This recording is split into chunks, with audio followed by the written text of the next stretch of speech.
कैलाश विजयवर्गीय जी मेरे साथ जुड़ गए हैं। और जैसा कि कैलाश जी ने सुबह हमसे वादा किया था कि वो शाम को फिर आएंगे और अपने वादे से वो मुकरे नहीं है, इसके लिए बहुत बहुत शुक्रिया कैलाश भाई, आपने अपनी बात मानी, आप दोबारा इस पर कार्यक्रम में लौटे।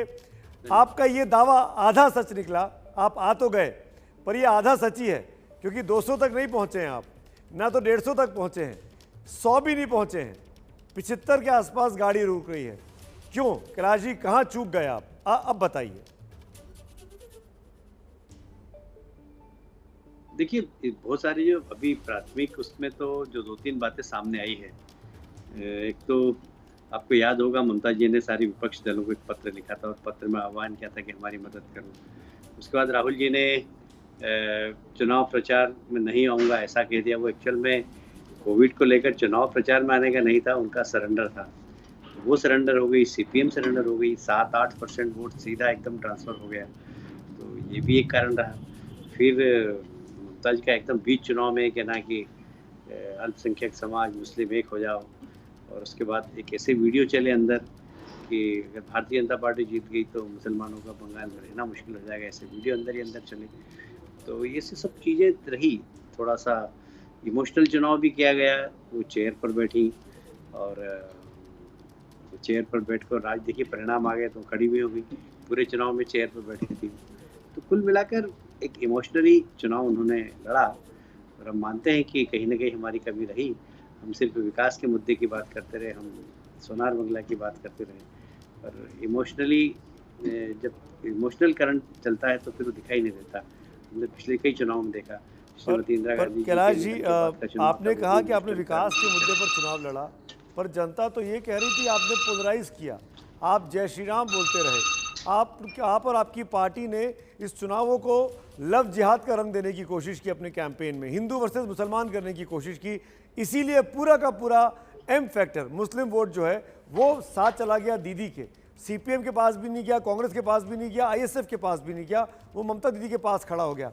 मेरा सवाल ये है कि क्या आपकी रणनीति विकास को छोड़कर पोलराइजेशन पे आना, ध्रुवीकरण पे आना, वो उल्टी पड़ गई? नहीं, पोलराइजेशन पे तो हम गए ही नहीं। ये तो हमने पोलराइजेशन की बात भी नहीं की, हमने डेवलपमेंट की बात की। पोलराइजेशन होता तो चुनाव के परिणाम कुछ और होते। पोलराइजेशन हुआ नहीं, आप पूरे वोट को देख लीजिए। पोलराइजेशन बल्कि पोलराइजेशन अल्पसंख्यक समाज में हुआ, हिंदू समाज पोलराइज नहीं हुआ, और इसलिए पोलराइजेशन की हमने कोशिश भी नहीं की, और पोलराइजेशन हुआ भी नहीं वहाँ पर। कैलाश भाई, आखिरी 4 फेज का अगर चुनाव देखें, आखिरी 4 चरणों का, जब कोविड की दूसरी वेव आ गई थी, जब ये सवाल खड़ा होने लगा था कि इतनी बड़ी बड़ी रैलियां क्यों हो रही हैं, 117 सीटें थी, उन 117 सीटों में आखिरी 4 फेज में 90 से ज़्यादा सीटें टीएमसी जीत रही है। आपको लगता नहीं है ममता बनर्जी का कैंपेन करना कि कोविड में एक साथ चुनाव करा लो, बाकी बचे हुए आखिरी 3 फेज का, उनका ये कहना कि बीजेपी कोविड को लेकर आई है, ये सब चीज़ें भी आपके खिलाफ गई, कोरोना ने आपको हरा दिया?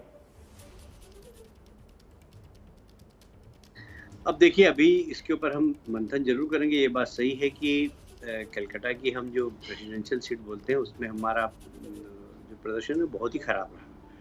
उसके कई कारण हो सकते हैं कि कोविड में प्रधानमंत्री जी के कार्यक्रम हमने वहाँ रखे थे, वो नहीं आए, अमित भाई के कार्यक्रम रखे थे वो नहीं आए, नड्डा जी के कार्यक्रम रखे थे वो नहीं आए, और किसी के कार्यक्रम नहीं रख पाए हम। तो वो प्रचार की दृष्टि से वो पूरा बेल्ट छूट गया था, और इसी बीच में कोविड आ गया। तो जब जहाँ सभा करानी थी सबकी, हमने योगी जी की सभा भी नहीं कराई, वहाँ किसी की सभा नहीं कराई 100 सीटों के अंदर। तो एक जो कैंपेन होना था वो उस प्रकार का हो नहीं पाया वहाँ पर, और कोविड के कारण नहीं हो पाया। इसलिए कह सकते हैं कि हम वहाँ कोविड के कारण भी हमको थोड़ी सी पराजय मिली, पर उसके दुष्प्रचार के कारण नहीं मिली। दूसरा एक ये भी हमने देखा है, अर्बन एरिया के अंदर आपने देखा होगा पोलिंग कम हो, तो हमारे कई कार्यकर्ताओं ने बताया कि हम तो वोट डाल के आए पर हमारे पेरेंट्स नहीं आए, कोविड के कारण बाहर नहीं निकले वो। तो हमारे ही मतदाता, हमने देखे कि हमारे जो बेल्ट थे, middle class, upper middle class, वहाँ पोलिंग परसेंट 35 से 40% है, तो वो भी हमारा नुकसान हुआ है। तो ऐसे बहुत सारी बातें तो हैं आपकी इलेक्टोरल मशीनरी, आरएसएस का संगठन, आरएसएस के कार्यकर्ता, स्वयंसेवक, ये सब लोगों को मोटिवेट नहीं कर पाए घरों से बाहर निकलने के लिए, आप मान रहे हैं? नहीं, आरएसएस की कार्यकर्ता ने मुझे बताया कि मैं तो वोट डालने आ गया, पर मेरे मम्मी पापा भी नहीं आए और दादा दादी भी नहीं आए। बोले वो कोई उन्हें बाहर नहीं निकलते। तो जब ऐसा है कि जब आदमी को खुद की अपनी सुरक्षा की बात आती है, तो फिर कई बार ऐसे परिणाम आ जाते हैं। इसलिए हम इस हार को स्वीकार कर रहे हैं। मैं तो अटल जी की 4 लाइन सुबह से याद कर रहा हूँ कि क्या हार में, क्या जीत में, किंचित नहीं भयभीत में, कर्तव्य पथ पर जो भी मिला, ये भी सही और वो भी सही। हमें मिला है, हम 3 पे थे पिछली विधानसभा में, आज 70 प्लस पर आए हैं, अधिकृत विपक्ष के रूप में आए हैं। आज 2 पार्टी रह गई है, बाकी पार्टी दिखाई नहीं दे रही है। मतलब हमारा एक स्थान पश्चिम बंगाल के अंदर हो गया कि हम एक अधिकृत पार्टी जो विपक्ष में अधिकृत रूप से बैठेगी, वहाँ न कांग्रेस है, न वामपंथ है, सब साफ हो गए। तो एक स्पेस हमने प्राप्त किया है और 3 से 74 प्लस और जनता ने हमें अधिकृत विपक्षी पार्टी बनाकर भेजा है। तो हम तो जनता के मैंडेट को स्वीकार करते हैं और हम कैलाश जी, जिस रचनात्मक तरीके रूप से विपक्ष की तमाम भूमिका अदा करके जहाँ भी ममता जी के पोस्टर सहयोग की आवश्यकता का हो तो का करेंगे। प्रिडिक्शन गलत निकला कैलाश जी। किसी ने भी नहीं कहा था कि ममता बनर्जी 211 के ऊपर निकल जाएंगी। जो जिता भी रहे थे वो ममता बनर्जी को 160, 70, 80 तक सीटें दे रहे थे।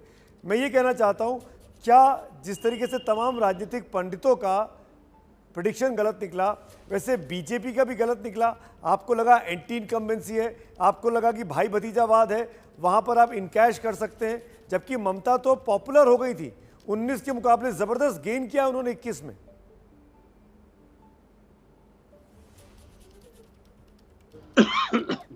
अनुमान तो बहुत सारे लग रहे हैं, पर मेरा ऐसा मानना है कि हमने जो चुनाव प्रचार किया वो सिर्फ बंगाल के डेवलपमेंट और सोनार बंगला को लेकर किया था। और ये बात सही है, सरकार के खिलाफ तो बोलना ही पड़ता है कि हिंसा की राजनीति हो रही है, हमारे कार्यकर्ताओं को हमने खोया है, वो सब हमने बात बोली है। आज भी हिंसा वापस चालू हो गई है। मैंने रिक्वेस्ट किया अपने ट्वीट के माध्यम से, ममता जी को बधाई भी दी और मैंने कहा कि जो हमारे 8-10 कार्यालयों में आग लगा दी, कई कार्यकर्ताओं 100-150 कार्यकर्ताओं के घर फोड़ दिए, 2-4 की दुकान लूट ली, ये सब अभी चालू हो गया। तो जो खेला है जिसे कहती है दीदी, वो सब चालू हो गया अभी, जैसे अभी चुनाव परिणाम आए वैसे ही। तो मैंने आग्रह भी किया कि कम से कम जीत का जश्न मनाएं आप, पर ऐसा अनुशासनहीनता नहीं करें, अराजकता नहीं फैलाएं, ये रिक्वेस्ट किया। तो एक संस्कार यहाँ पर जो राजनीति के हैं बंगाल के अंदर, जो सीपीएम के समय से चले आ रहे हैं 4 दशक से, वो बहुत ही खतरनाक है। और हम चाहते थे कि हिंसा की राजनीति समाप्त हो, हम चाहते थे कि आतंक की राजनीति समाप्त हो, और दुर्भाग्य से आतंक की राजनीति और हिंसा की राजनीति है। कैलाश जी, क्या आपको इस बात का भी डर है क्या, क्योंकि आज आप हिंसा की बात कर रहे हैं, बीजेपी के दफ्तरों पर हमला हुआ है, क्या इस बात की भी आशंका है कैलाश विजयवर्गीय के मन में, या आपकी पार्टी के वो नेता जो टीएमसी से हाल ही में आए हैं, शुभेंदु अधिकारी जैसे, राजीव बनर्जी जैसे, इनके ऊपर भी अब शिकंजा कसेगा टीएमसी का? इस बात का भी डर है, आशंका है? देखिए, ये तो ममता जी ने सरेआम कहा कि मैं देख लूंगी चुनाव के बाद, आप सबको देख लूंगी, और उनकी विंडेक्टिव पॉलिटिक्स करने की आदत तो है। पर जो भी होगा, मैंने कहा ना कि किंचित नहीं भयभीत में, कर्तव्य पथ पर जो भी मिला, ये भी सही वो भी सही। तो हमने तो बम गोली की आवाज़ें खूब सुनी है, खूब पत्थर खाए हैं, हमारी गाड़ियाँ बहुत फूटी है यहाँ पर। तो ये सब सुनने के बंगाल में राजनीति करते तो आदी हो गए। कैलाश जी, आखिरी 2 सवाल जो और इम्पोर्टेंट है। आप अपना गृह प्रदेश, गृह नगर छोड़कर, इंदौर मध्य प्रदेश छोड़कर बीते 4-5 सालों से लगातार वहाँ काम कर रहे हैं ज़बरदस्त तरीके से पश्चिम बंगाल में। आज आपकी परीक्षा का नतीजा आ गया है, अभी आप यहीं रुकेंगे एग्जामिनेशन सेंटर में, या वापस अपने प्रदेश लौटना चाहेंगे, राष्ट्रीय राजनीति में कुछ और काम करना चाहेंगे? आप कैसे अपना भविष्य देख रहे हैं? देखिए, राष्ट्रीय महामंत्री तो हुई मैं, और दिल्ली मेरा हेडक्वार्टर है, और मुझे बहुत सारे काम दिल्ली में मिले हुए हैं। तो यहाँ पर भी काम करूँगा, और जैसा हमारे नेतृत्व निर्देश देगा वैसा काम करूँगा। अभी एकदम मैं अपने बारे में कोई निर्णय तो करता नहीं, पार्टी में तो हमारे ऐसा होता नहीं कि कोई व्यक्ति अपने बारे में निर्णय करे। पर आप एक निर्णय तो कर ही सकते हैं कैलाश भाई, क्योंकि मैं आपको जानता हूँ सालों साल से, आप इस हार की जिम्मेदारी तो तय कर सकते हैं, या तो अपने लिए, या दिलीप घोष के लिए, या किसी भी के लिए। हार का जिम्मेदार कौन है, और क्या वो इस्तीफा नहीं देना चाहिए उस व्यक्ति को? साधारणतः हमारे कलेक्टिव लीडरशिप है, और इसलिए इस प्रकार की पॉलिटिक्स हमारे यहाँ होती नहीं कि हार का जिम्मा हम ले लें। हम सब ने मिलकर काम किया है, जीतते तो हम सब जीतते, हारे हैं तो हम सब हारे हैं, इसलिए जिम्मेदारी किसी की नहीं है, जिम्मेदारी हम सब की। अब चूंकि मैं प्रभारी हूँ तो मेरी ज़्यादा है, ऐसा मैं मानता हूँ। और इसलिए कम से कम भारतीय जनता पार्टी में ऐसा नहीं होता है कि मैं जिम्मेदारी लेता हूँ और मैं इस्तीफा दे देता हूँ। साधारणतः ये नौटंकी लगती है, क्योंकि हमारी कलेक्टिव लीडरशिप है, सबने काम किया, सबने मेहनत से काम किया, लगन से काम किया और जो भी प्लान बनाया हमने बैठ के प्लान बनाया जी और इसलिए हम सबकी ही जवाबदारी है वो। जी और कैलाश भाई इसलिए मैं आप उसको बहुत ज़्यादा ऐसा इमोशनली नहीं लेता हूँ, इसको खिलाड़ी भावना से लेता हूँ। चलिए खिलाड़ी भावना से लेते हैं। हमारी शुभकामनाएं हैं आपके लिए आने वाले भविष्य के प्रोजेक्ट्स के लिए, जो भी आपको टास्क दिया जाए। आप अच्छे टास्क मास्टर हैं, लेकिन ये बार चुनाव आपके साथ नहीं गया। हमारी शुभकामनाएं आपके राजनीतिक भविष्य के लिए। और भारतीय जनता पार्टी में जैसा कि कैलाश विजयवर्गीय ने साफ कहा कि हम इस्तीफे की ड्रामेबाजी राजनीति नहीं करते हैं, तो किसी के सर पर ठीकरा नहीं फूटने वाला।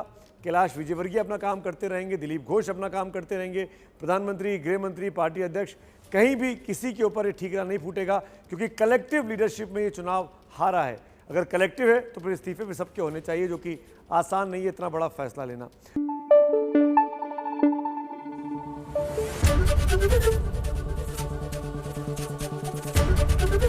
एबीपी न्यूज आपको रखे आगे।